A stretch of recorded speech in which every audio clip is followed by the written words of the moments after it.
Descifró el secreto que 2000 años de historia intentaron ocultar. En la penumbra de una antigua iglesia barroca en Guanajuato, el aire olía a cera antigua y polvo de siglos.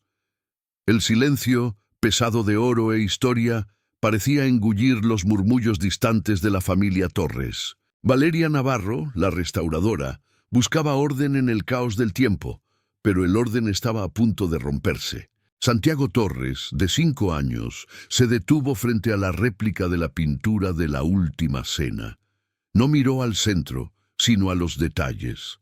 Su dedo pequeño trazó un patrón exacto, del maestro al apóstol Juan. El gesto era preciso, ensayado por milenios. Él escribió el secreto del cáliz en la posición de los dedos, susurró. Valeria, 38, sintió el calor familiar de la mano de su hijo, la conexión incuestionable entre madre y niño. La voz, sin embargo, no era de niño. Cargaba el tono solemne de la campana de la iglesia, una sabiduría antigua y profunda. La ligereza del domingo se derrumbó. La mirada de Santiago traía una tristeza que no era suya, y la mención al secreto del cáliz creó un nudo de aprensión en el pecho de Valeria. En la mesa de su casa, el cáliz de plata que Santiago usaba para beber agua, un objeto común, esperaba. Fue allí, en ese instante, con el peso de 2 milenios en el aire, que la muralla escéptica del profesor Ricardo Torres comenzó a resquebrajarse, conduciéndolos a la primera señal. La quietud de la mañana en Guanajuato no era solo la ausencia de ruido, sino la respiración lenta de una ciudad construida sobre el tiempo. En ese laberinto de callejones e iglesias doradas, la familia Torres vivía una rutina entre el pasado y el presente. Valeria, una mujer de 38 años, encontraba su paz más profunda en el polvo de los siglos. Sus manos, firmes y delicadas, estaban habituadas a restaurar obras sacras, buscando el orden en paneles agrietados y la belleza en vestigios de colores desvanecidos. Ella vivía del arte de remendar el tiempo. El esposo de Valeria, Ricardo Torres, un respetado profesor de Historia del Arte en la Universidad Local de Guanajuato, era la fuerza que se oponía al misterio. Ricardo era un hombre que vivía y respiraba evidencia. Para él, el pasado era un conjunto de hechos a probar con documentos, pergaminos y la fría lógica de la arqueología. La pareja se balanceaba entre la fe estética de Valeria y el escepticismo académico de Ricardo. En el centro de su experiencia estaba Santiago, un niño de 5 años. No era ruidoso como otros niños de su edad. Llevaba en sus ojos castaños una intensidad inquietante, una calma que parecía antigua. Santiago jugaba con bloques de madera, pero su silencio a menudo se llenaba de murmullos en una cadencia que no era la de su infancia. El conflicto que flotaba en el aire de la casa Torres no venía del exterior, sino del alma de Valeria. Había dejado atrás una carrera prometedora como curadora en la Ciudad de México, CDMX, una vida de prestigio y propósito reconocido, cambiándola por la tranquilidad de Guanajuato. Una culpa silenciosa le picaba el pecho, la sensación persistente de haber negociado su vocación por una paz que a veces parecía vacía. Miraba los grabados barrocos y se preguntaba si su propia vida no era una obra sin terminar. El detalle que rompió la normalidad, el detonante, surgió una tarde de domingo bajo la luz filtrada de una pequeña y modesta iglesia barroca en lo alto de uno de los callejones menos transitados de la ciudad. Valeria estaba ocupada evaluando la humedad de un altar mayor, y Ricardo distraía a Santiago con historias sobre los ángeles tallados. El olor a cera antigua y madera envejecida flotaba en el aire, pesado y solemne. Santiago se alejó del dorado excesivo de las esculturas. Su pequeño cuerpo fue atraído hacia una réplica de la famosa pintura de la Última Cena, colgada en la pared lateral, menos imponente, pero extrañamente magnética. Valeria, de lejos, vio a su hijo detenerse. El niño no mostró la curiosidad infantil de quien señala el pan o la figura central de Jesús. Lo que hizo fue un gesto que paralizó la respiración de Valeria. Con su dedo pequeño, Santiago trazó un patrón exacto, casi ritualístico, primero sobre el maestro y luego deslizó el toque hacia la figura del apóstol Juan, el que reposaba la cabeza en el pecho de Cristo. El silencio de la iglesia fue roto, no por un grito, sino por un susurro que llevaba el peso solemne de la campana de bronce. La voz de Santiago, aunque baja, resonó en los oídos de Valeria con una claridad perturbadora. No era la voz de un niño de 5 años, sino el tono de alguien que traía una autoridad aprendida hacía siglos. «Mamá», llamó, pero el sonido parecía salir de un lugar mucho más distante que su garganta. Él escribió el secreto del cáliz en la posición de los dedos. «Hice esto para que él se acuerde». Valeria sintió el aire frío subir por su espina dorsal, un escalofrío que no era de miedo, sino de un reconocimiento imposible. Su corazón comenzó a latir más rápido, pero no con pánico. Era el latido de algo despertándose lentamente en su alma. El cáliz. Valeria pensó de inmediato en el objeto que se convertiría en el símbolo visual de este misterio, un simple cáliz de plata. Un regalo de bautizo que Santiago usaba para beber agua en casa. Para el niño era solo un vaso especial. Para la madre, ahora era un eslabón que se formaba con lo indecible. En ese momento, lo que la golpeó no fue el contenido de la frase, un código, un secreto, el cáliz, sino la precisión del gesto y la tristeza antigua que, por un instante, juró haber visto en los ojos de su hijo. La ligereza de un domingo familiar se derrumbó. La culpa silenciosa de Valeria por su vida sencilla fue reemplazada repentinamente por algo más grande, algo que la jalaba hacia un propósito que ni siquiera había concebido. Ricardo, el profesor de historia, se acercó, confundido, sin haber escuchado el susurro completo. «¿Qué onda, mijo?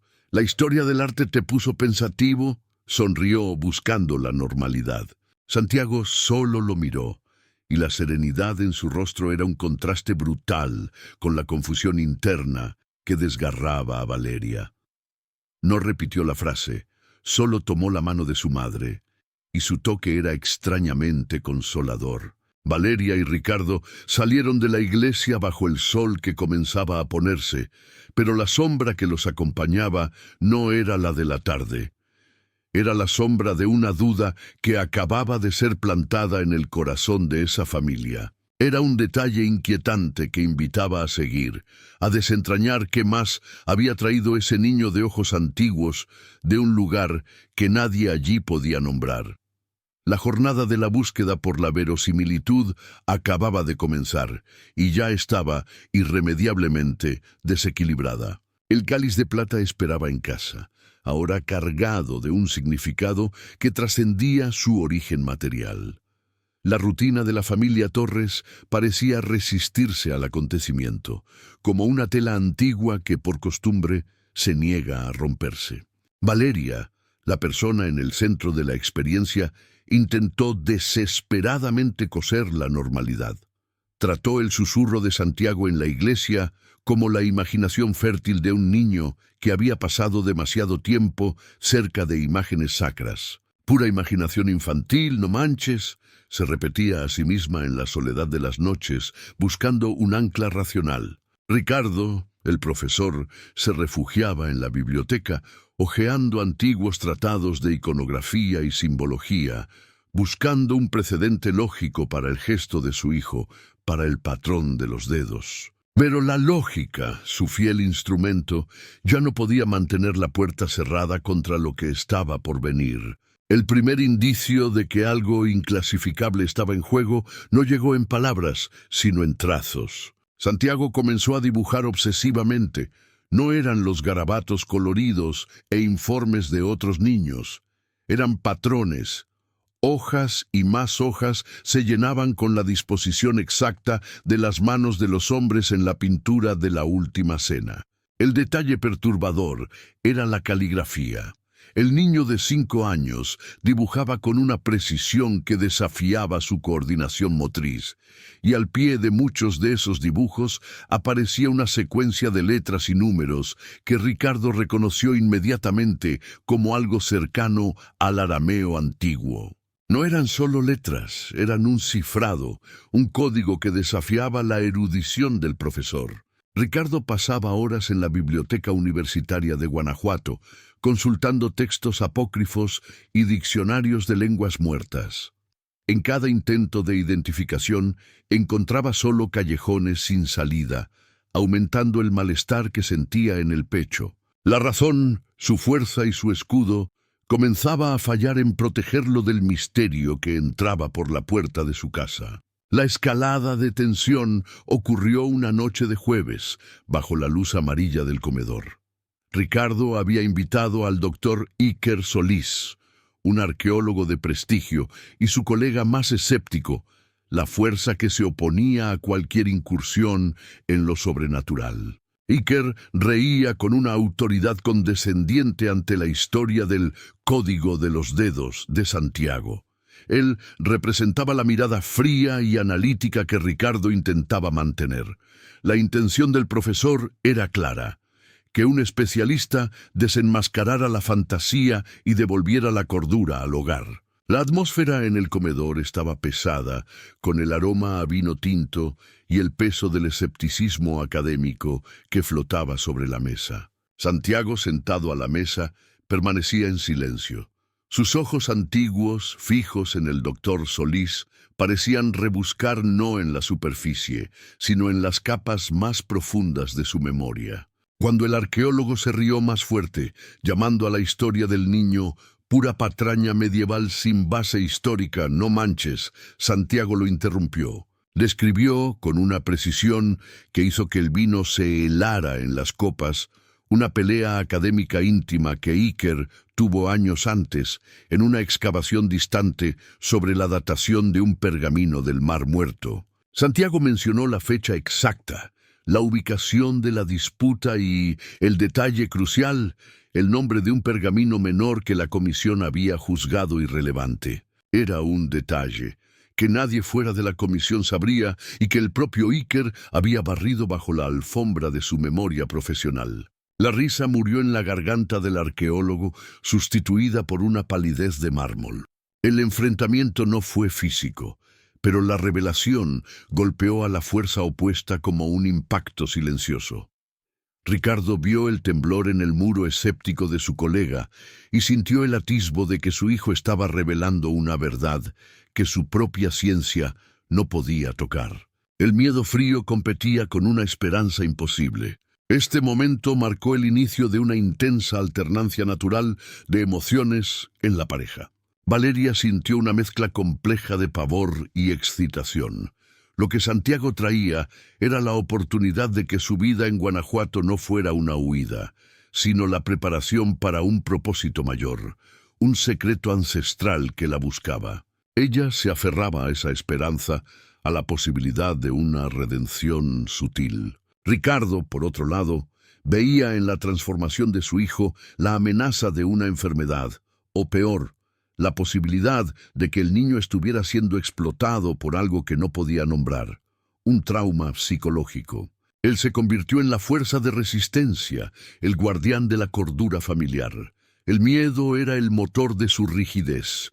Insistió en la prueba profesional. La peregrinación a los consultorios comenzó. Pediatras, neurólogos, psicólogos infantiles. Cada especialista traía consigo un arsenal de pruebas para medir la mente y el cerebro. La conclusión médica inicial fue la única parte predecible, pero paradójicamente la más perturbadora. Santiago era, en todos los aspectos clínicos, brillante, pero perfectamente sano, sin rastros de trastornos neurológicos, sin señales de invención patológica. La ciencia, en la que tanto confiaba Ricardo, se encogió de hombros, devolviendo al niño a la familia con un informe de normalidad que solo servía para intensificar el misterio que flotaba sobre ellos. El problema no era Santiago, sino la realidad que estaba desvelando. La revelación que golpeó a Valeria y a Ricardo no fue arqueológica, sino emocional. La clave no estaba en la datación de un pergamino o en el arameo, sino en el afecto puro. El profesor, en su obsesión por la evidencia, había descifrado un fragmento clave del código. El misterio no era el cáliz ni el código, sino la emoción. La secuencia cifrada, ese patrón de dedos que Santiago dibujaba obsesivamente, no era una fórmula mágica o un mapa. Era una carta, un mensaje de pena y devoción. La revelación final fue que el apóstol, antes de morir, deseaba solo terminar la conversación con su maestro. El secreto no era más que el dolor de una conexión inquebrantable, transformada en un mensaje cifrado para sobrevivir 2 milenios. El cáliz de plata en su cocina era la llave sutil, pero el amor, cabrón, era el motor que movía todo. El objeto material había servido como un portal silencioso. Santiago, el niño de 5 años, era el canal puro a través del cual el mensaje podía viajar sin ser dañado por el escepticismo o la malicia del tiempo. El conflicto final se centró en la elección de Ricardo Torres. Tenía la evidencia en sus manos, los dibujos, el cifrado casi completo, un atisbo de una verdad que reescribiría los libros de historia, una verdad que en su mente académica le daría una gloria eterna. Valeria lo miró y no vio al profesor, sino al padre de su hijo, al hombre que había temido por la cordura de su familia. Vio que la ciencia, por primera vez, no era una solución, sino una distracción peligrosa. Ricardo tomó la decisión que definió el destino de su familia. En lugar de correr a la CDMX para publicar la prueba y buscar el estrellato, eligió el afecto. Sosteniendo en sus manos el dibujo más claro de Santiago, el papel que contenía la verdad de 2 milenios, lo acercó a la flama de una vela en el comedor. El papel ardió con una llama naranja y lenta, liberando el olor a incienso y humo. La evidencia, el camino a la gloria académica, se convirtió en ceniza en un acto de devoción silenciosa. Con ese gesto, el profesor Ricardo Torres reconoció que la única ley que importaba no estaba en un libro de historia, sino en el lazo irrompible de un amor que había superado la muerte. Valeria entendió. La misión de ellos no era revelar el secreto al mundo, sino solo servir como puente. Aceptó el misterio y encontró una paz que nunca había sentido. La última parte de la conversación del apóstol con su maestro, el verdadero propósito del viaje, había ocurrido. Esa noche, la familia durmió por fin sin el peso del misterio. En la mesita de noche de Santiago, el cáliz de plata brillaba tenuemente, como si el portal se hubiese cerrado por completo. El ciclo del misterio, que había comenzado con un susurro y terminó con un acto de amor, había concluido. El peso de la historia, la ansiedad y el miedo se habían disipado, dejando en su lugar una paz profunda. Santiago Torres volvió a ser el niño de 5 años, pero en sus ojos persistía la sabiduría tranquila de quien visitó lo eterno y regresó. Él ya no necesitaba esa memoria, pues la misión había sido cumplida. El cáliz de plata, el símbolo recurrente, regresó a la cocina. Ya no era una llave o un portal, sino un simple vaso para beber agua. Sin embargo, para la familia Torres, el metal brillante era el símbolo de la memoria que ahora llevaban en el corazón, la certeza de que el cáliz había cumplido su papel, uniendo 2 milenios a través del afecto. El objeto material ahora era el recordatorio de que el amor es la única ley que el tiempo y la muerte jamás podrán quebrar. El silencio final no fue de vacío, sino de plenitud. En la simplicidad de Guanajuato, donde la historia se curva para besar lo divino, el misterio no se resolvió con una respuesta científica, sino con una certeza. La conexión que unió a un apóstol y a su maestro 2 milenios atrás era la misma que unía a una madre y a su hijo en el presente. La vida no era un ciclo cerrado, sino una conversación eterna. La historia termina con una reflexión poética y ambigua, algo que el público llevará consigo. Si el amor de un apóstol pudo cruzar 2 milenios, usando un niño y un cáliz de plata para susurrar un secreto de afecto, no manches. ¿Cuántas otras almas estarán por ahí, esperando solo el momento justo y el corazón correcto para finalmente terminar sus conversaciones inconclusas? Órale. Mira a los niños a tu alrededor. ¿Será que solo están esperando el momento de terminar su conversación?